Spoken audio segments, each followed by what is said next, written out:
I thought that the life I had was the best. I used to love this kind of wild music. I used to go anywhere I wanted. The final blow that I got was the loss of my parents. That really made me feel like I needed to improve on my life. I had lived in a dirty environment before. There are drunkards, there were kids who used to take drugs, and personally, I'd also taken some alcohol. I'd been influenced.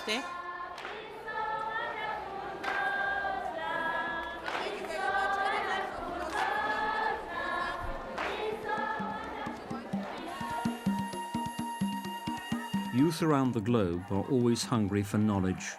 In Africa, outsmarting ignorance brings emancipation from poverty and the deadly clutches of HIV/AIDS.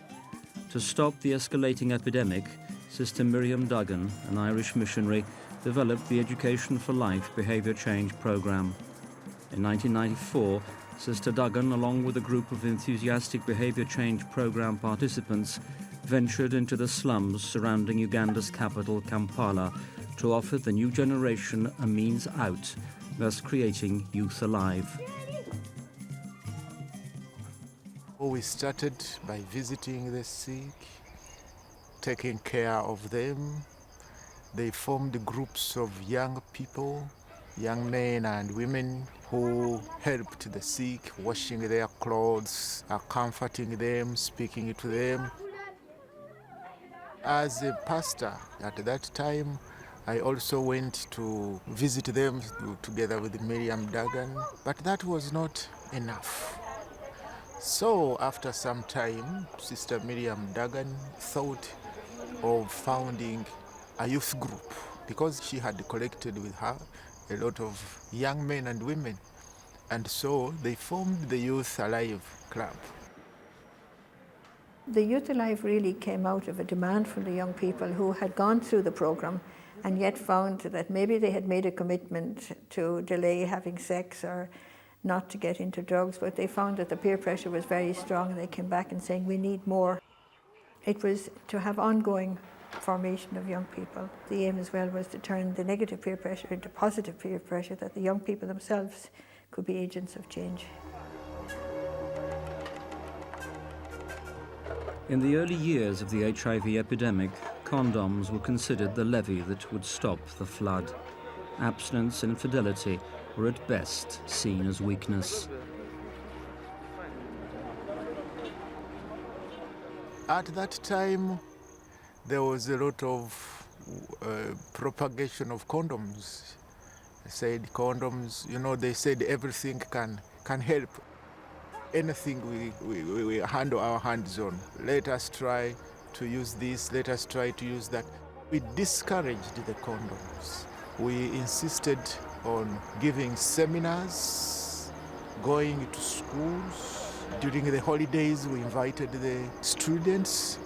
They came to our parish hall and we taught them how to keep themselves alive. Sister Miriam Duggan wanted to address the core and root causes of HIV/AIDS in order to help young people prevent themselves from HIV/AIDS. Was it just simply the sex, or was it because of poverty? Was it because young people lacked life skills, like young girls, to say no to favors from big men? So she wanted to address it from that point of view. Uganda is Africa's success story when it comes to HIV/AIDS prevention. The prevalence of the epidemic has fallen from 30% to 6% over the last 15 years, largely due to the work of faith-based organizations like Youth Alive. The success naturally extends to the participants of the program. Caritas Karisimi was one of the founding members of Youth Alive. Today, she's a presenter at Uganda's most popular radio station. If it is a youth talking to fellow youth, it's easier because we're at the same level. We kind of see eye to eye. We're involved in kind of the same circles. But if a grown-up who's had children, married and has children, they will listen, but it won't really register. We could just tell them things that you have gone through, the dangers of whatever it may be, whether it's sex at an early age or drinking or smoking, because you also live in that particular environment. Caritas continues to be a positive role model for countless young people across her homeland, despite the pressures she at times faces at her commercial radio station. Adhering to one's Catholic faith is challenging in a society which increasingly advertises pleasure and consumption. Everyone else around me will say, come on, live in the real world. It doesn't really work that way. But I've got to tell them it's got to work that way. You know, for future generation, that's how I'd preach it. If you preach abstinence, you would always find obstacles, major obstacles. Your bosses will bring you newspapers that have articles about condom use, articles about safe sex, you know.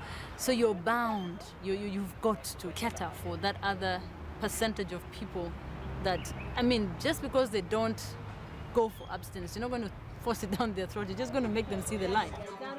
Make sure you call us on 234 913.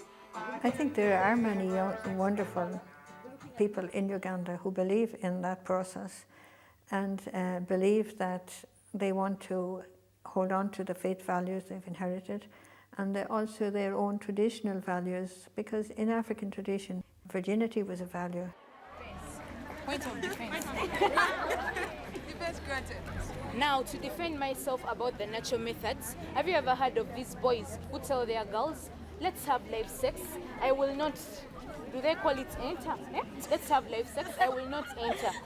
Then the girls allow, and remember, we girls, sometimes, you know, you're overwhelmed and you can accept and have live sex, and this boy may be infected with the HIV virus and he passes it on to the girl. Point of supplementary. Point of correction. Across Africa, women, in particular young girls, are seldom invited to openly discuss matters regarding their sexuality. The Youth Alive movement helps young people face and counteract the AIDS crisis within a positive peer environment. Activities include conducting seminars and awareness workshops on AIDS and HIV/AIDS prevention, counselling, and providing life skills programs to primary and secondary schools. Youth Alive favours abstinence for the unmarried and fidelity within marriage. Its members commit themselves to adopting this lifestyle in the name of their Catholic faith.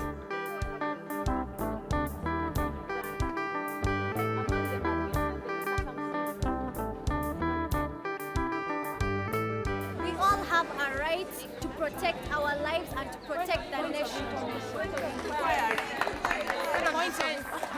Point of defense. Thank you very much. When they came, by that time I didn't know much about AIDS.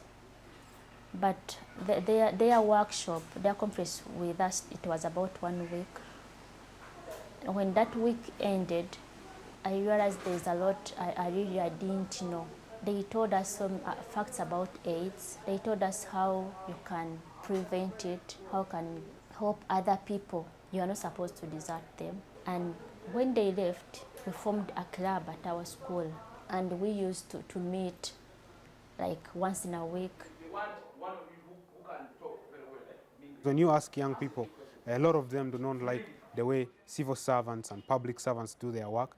They don't like the way the police does their work. So we're telling them, who's going to change that? This generation can change that. I want to be a doctor, but a part-time counselor, that I can also help other young people by advising them about things in life. In the several interactions I've had with Youth Alive, the most amazing thing is the testimonies of the young people. A young boy from Zambia who stood up and said, Madam Minister, for us, the young people, after the interactions with Youth Alive, we are going to be the generation which will be free of corruption. And I was like, what do you mean? He said, the honesty, the values that Youth Alive has instilled in us are going to make us grow up in a generation which is going to be upright, and we are going to be corruption-free. I was amazed and thrilled and inspired. The debate on whether abstinence and fidelity are effective may continue in the media and in policy rooms around the world.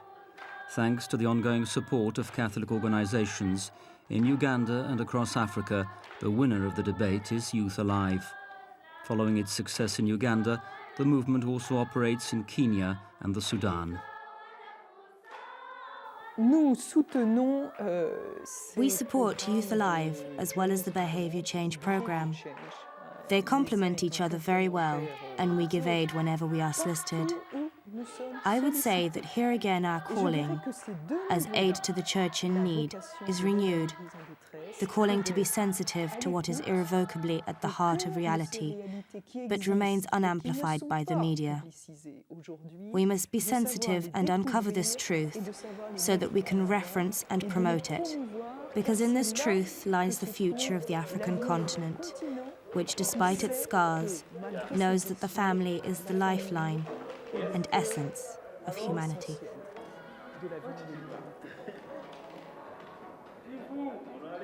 The fact is that these children are growing up with the values because some of them were able to interact with Youth Alive and they bring this back home. These are the success stories I live with, which I see, and I believe these are going to be the children who are going to make a big contribution tomorrow. United, free for liberty, together we'll always stand. Well, it's a very lively club. It helps you to learn so many things. They've helped us to learn about AIDS. They help us to learn how to abstain and how to be compassionate to other people. So it's really a nice club. Youth Alive has taught me many things. That I can lead my life through the right acts and the right means. So, and also God is there to protect me and guide me as I go on. Youth arise to build a nation, united stand, we fight as one.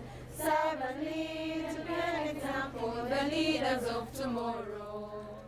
Arise, arise, arise, get up and lead a healthy life. Youth Alive.